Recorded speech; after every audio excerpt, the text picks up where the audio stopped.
I'd like to talk about where to put your reds, blues, and greens in your tattoos. And this all goes for every kind of skin tone. Faces, I usually like to say foreheads are a little bit more orange. T-zones, which is the eyes, nose, and mouth, are a little bit more red.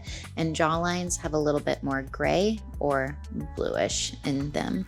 So I want to give an example for each one because I feel like that's the question I get asked the most is where do you put those crazy colors, especially like the blues and greens. But you'd be surprised, these little tricks with the reds, you'd be surprised on where specifically you can put your reds to make a portrait or a figure just feel more alive. The first image that I have, I love to use this reference a lot. I think it really exaggerates where the reds in a portrait specifically should go.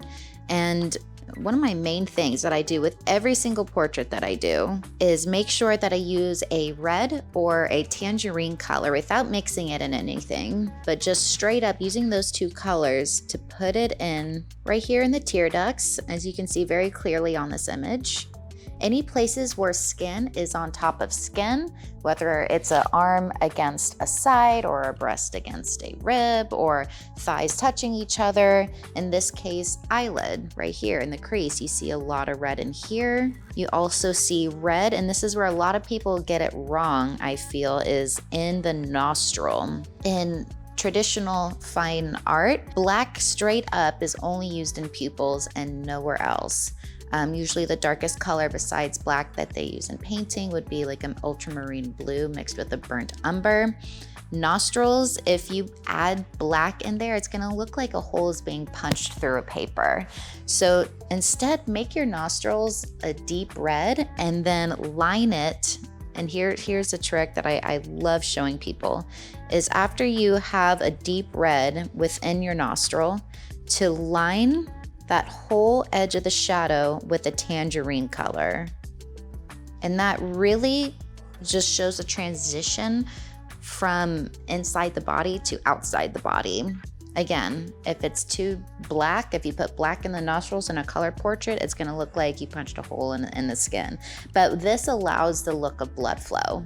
And that goes for any opening inside the skin. So even the mouth, I would use a deep red for the darkest parts, the opening of the mouth, and then I would transition that shadow right along here with a tangerine color. Any holes, I want to transition that shadow to almost like lining it out, pretty much, lining it with a tangerine color, just to show it coming out. So on a face, those are the main parts. I would just put straight up red or tangerine. Any holes in the face, in the tear duct specifically, nostrils, and mouth opening. I'd also like to show an example on a darker skin because this rule applies to everybody. And you can even see here how we have a little bit more orange in the forehead, right in here. You have all these reds going around in the T-zone, and you even have this gray part on the chin.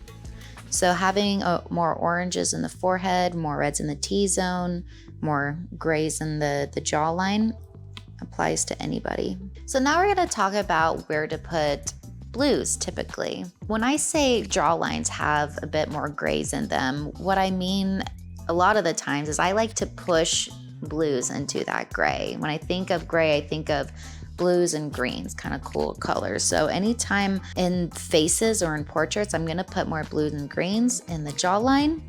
Also, you will have a little bit more cool colors like blues right here in the eye sockets, kind of like when sometimes we have to color correct with our makeup. We have those dark circles. I wouldn't exaggerate it though, because you still want to keep an aesthetically pleasing portrait sometimes. As far as face goes, that's really where I would exaggerate blues and greens. If you look closely, especially with paintings, you'll see like in this one where some blues would be right around here. And this is what I love so much about Bouguereau's paintings, is that you can really see where he puts a lot of his exaggerated colors. But if I were to tattoo this, this is where I would find those spots. And I really like to split up the colors, look for reds, and then look for blues, look for greens, because I almost think of it as like if you were to buy a car and then all of a sudden you see all those cars on the road. When you're looking for a specific color, it's easier to find it. I have a lot of people say, well, I don't know where,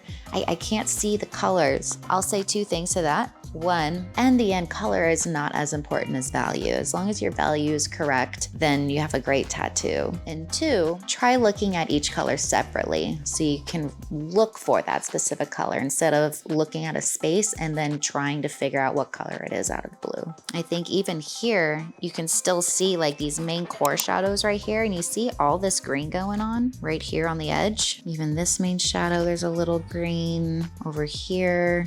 Lining this has green. You can really find these colors in anybody.